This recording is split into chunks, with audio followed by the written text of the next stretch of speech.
Hi there. I hope this rave dance tutorial finds you well. For those who don't know, my name is Tommy Von Thornton. I've dabbled in various forms of street dance for almost 20 years. The topic of the discussion today will be on my main form, liquid dance. It's a style that came out of the early 90s rave scene, primarily in the northeastern part of the country. This is a beginner level lecture aimed at those with little to no dance experience. We're going to be going over some of the basic techniques and applications of liquid dance. We don't have a lot of time to do this, so I chose what I think to be the most important aspects of the style. Before we start diving into techniques, we should get on the same page about what the principles and definition of liquid dance is. Having a concise understanding of a style is going to inform you how to troubleshoot, break things down, and set short or long-term goals. All of these things are invaluable tools of growth and should always be kept in your toolbox for dance, art, and life. I've had many different definitions over the years, but the one I've been stuck on for the last several is that liquid dance conveys flow using geometric and spatial movement. It's also helpful to break down the terms in that definition further, starting with flow.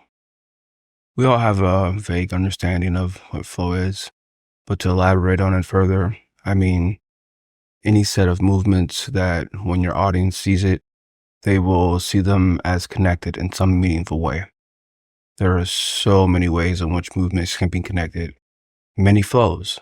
However, the one that liquid became most known for is for displaying an interconnectedness of one's hand or fingers to your other hand or fingers. Those body parts would then follow each other alongside a path. Those paths are what geometrical movement refers to. You may ask yourself, which geometry exactly, as there are an infinite number of shapes out there. Don't be overwhelmed with that number because all of geometry can be broken down to a few different things. Straight lines form angles and angular shapes, while curved lines make arcs and circular shapes. Although you can get more complex than that, it's not necessary and will result in diminishing returns sooner or later. Spatial movement means spatially isolated or the type of illusions that you see mimes do. A lot of street dance styles borrow ideas from mime in their own way, and liquid is no different. It's not 100% essential aspect of liquid dance to have mime, but it is something that can be extremely helpful in your journey. I always tell beginners that an easy way to improve their ability to do liquid is to work on actual mime drills, such as the wall. So, with that out of the way, let's get started on techniques and drills. The first technique we're going to cover is called the rail, which can be a deceiving name. You would think it has a lot to do with straight lines, which it does to some extent. However, the majority of development on this concept comes from moving your hands along a straight path and then turning it on either an angle or a curved line. Rails are one of the best concepts to start liquid with because its simplicity allows you to focus on finger-to-finger connection. Advanced liquid dancers use far more connections than that, but for the most part, that's what we all start with. The first drill we're going to cover is doing a rail along an arc. I want you to put your arm side to side like this, and then take either arm and move it upwards while at the same time bending your fingers down so that it appears that your fingertips are connected. It doesn't matter where your arm distance is, just go with whatever is the most comfortable and then play around with different spacing from there. From that one motion, you can alternate which limb does the curling motion, creating a sort of crawling effect. Some may find this drill difficult at first, and that is a perfectly normal occurrence. A lot of movements in liquid dance will be difficult when you start, simply because there are no real-life situations that require similar activity. But trust me when I say, if you practice consistently, at least a little bit every day, you will improve at a very fast rate. As you become more comfortable, I want you to extend the motion and get more of your arms into it, like this. You'll end up defining kind of a hot dog-like shape that you can work with and start positioning that in different places around you. Remember to prioritize hand and finger connectivity, as the example shows. You can follow through on the curling movement even more as your limbs end up on a straight line that can cyclically go right into another arc. Pretty straightforward sequence that lends itself to analysis if you are having problems at one point or another. Now let's cover how to rail along an angle. So for the sake of learning and simplicity, I'm going to break this next movement into a 4-count motion. Of course, when you are out and about displaying this style, you never want to be actually counting your movements in this way. First, I want you to place your arm vertical like this. And then you're going to bend at each knuckle, going 1, 2, 3, and 4. Remember what I said earlier. Don't worry if it's proving to be difficult. Just take it a little bit at a time, a little bit every day. Okay, so the next piece we're going to do after that is to raise your arm every time you bend. Going 1, 2, 3, 4. This makes it appear that your hand is moving along said angle. I cannot stress enough that using physical aids are supremely helpful to developing this concept and others. Just find any 90-degree edge in your environment and go joint by joint very slowly. You can also just draw a 90-degree angle on the wall and use that as well. If you find a particular section uncomfortable, just try and spend a little time there. Just kind of hang out, relax into it and breathe into it to help your body acclimate to the unfamiliar positions. The last part of this drill would be to experiment with all 4 corners and both hands. Play around with spacing and size. This type of movement is typically called a box rail and is a very well-known variation. However, there are variations even within that. Because of the details involved, rails take the longest time to break down. We should be going through the other concepts a little bit quicker than that. Some of the generalized things that I said about rails will also apply to the following concepts. So, even though you can rail around an arc, there are 2 concepts that are more fundamental to circular movement and liquid dance. Those are splits and the figure 8. First, we'll talk about splits. Splits can be a very complex move if you want, but the premise is simple, almost deceptively so. If you start with the prime example of liquid flow that I mentioned earlier, with one hand following the other, to perform a split, the leading hand loops back around in a circle, with the trailing hand doing the exact same thing.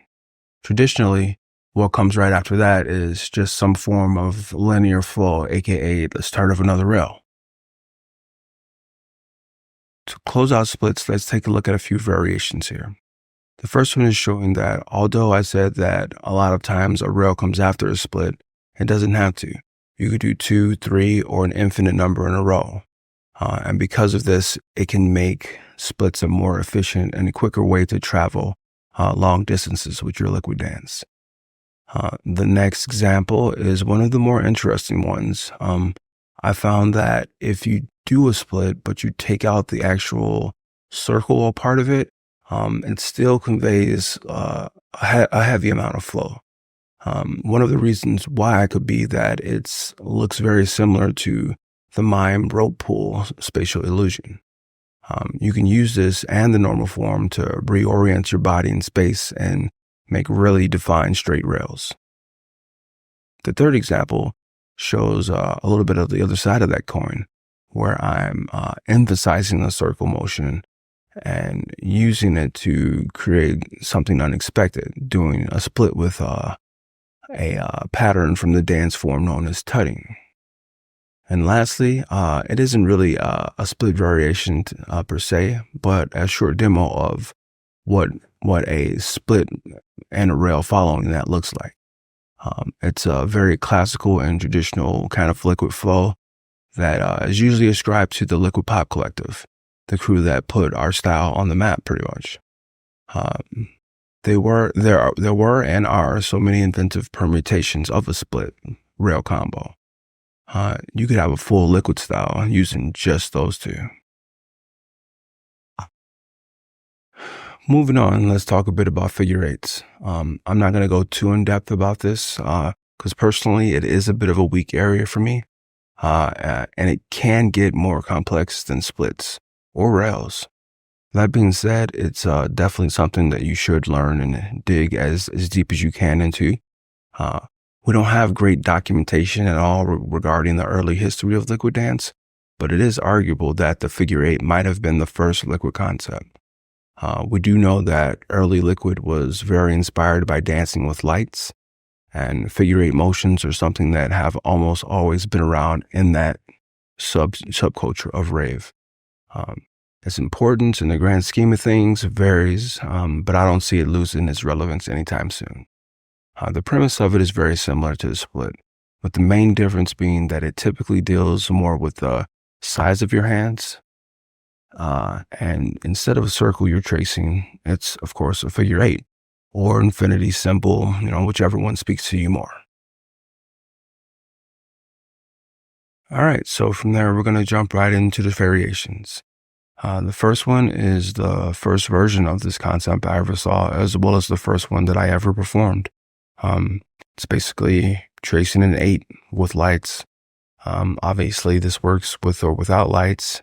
And for many people new and outside of dance music culture, this might be the only move they're familiar with. I've seen it on like a bunch of TV shows. Next is more of a rare version. A minute ago, I mentioned that mostly the size of your hands are used, but you can also use the fingertip connection to do a figure eight, although its scalability is more impaired doing it this way. The next is the meat and potatoes of this concept. It's the most commonly done version and highlights the wrist as more of a focal point. I'm doing two different versions here, one with the wrist tracing the eight and the hands moving along, the other with the wrist locked at the center and the hands tracing the eight. Mobility may be an issue here.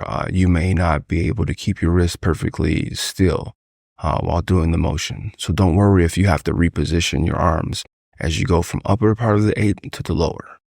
The last variation is an abstraction of that, although it has existed for thousands of years before liquid was even a thing.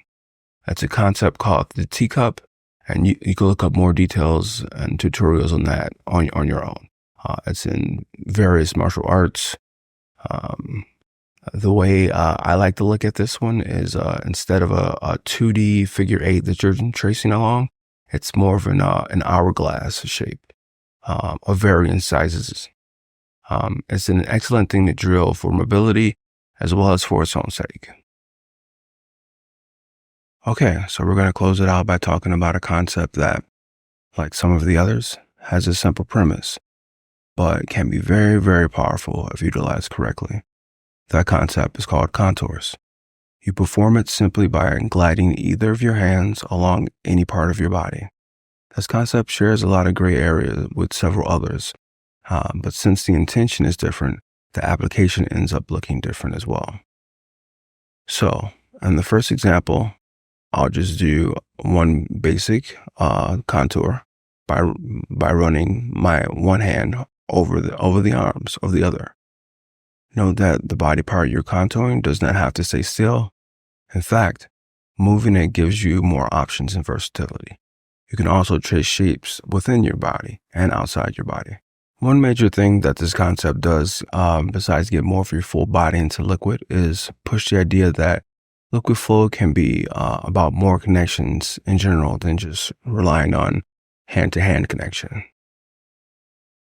One-handed contours are definitely a thing. If you can go around your head, you can go over it. You can bring your leg up and contour that. Or you can go down to the floor and do contours there. This concept is more vague and abstract than the others, so it doesn't have like very well-known variations. Just keep in mind of the main idea of it and play around with it. It's also my personal opinion that compared to the other concepts, it benefits more from making your motions very controlled and intentional. And with that comes the end of the lesson. There are several other important basic concepts beyond the ones I chose to explain. However, I think that I chose the most essential ones. And there's definitely not a consensus on that amongst other liquid dancers, but that's what really makes dance beautiful, in my opinion, or any language. We put our personal values on it and our own approach, and it manifests itself in so many different ways. It may not look like it to some outsiders, but liquid dance is still in its very early infancy. There's many other concepts yet to be discovered, as well as different variations within those concepts. I hope this video has sparked further curiosity about liquid dance, and I hope you join myself and my other map makers in figuring this amazing mess out. And if not, I still wish you nothing but the best on your dance and artistic journey. I'd like to sincerely thank David Heller for giving me this opportunity. And because I'm not sure if he will, I'll close this video out with some further resources if you'd like to know more. Peace, love, and fall.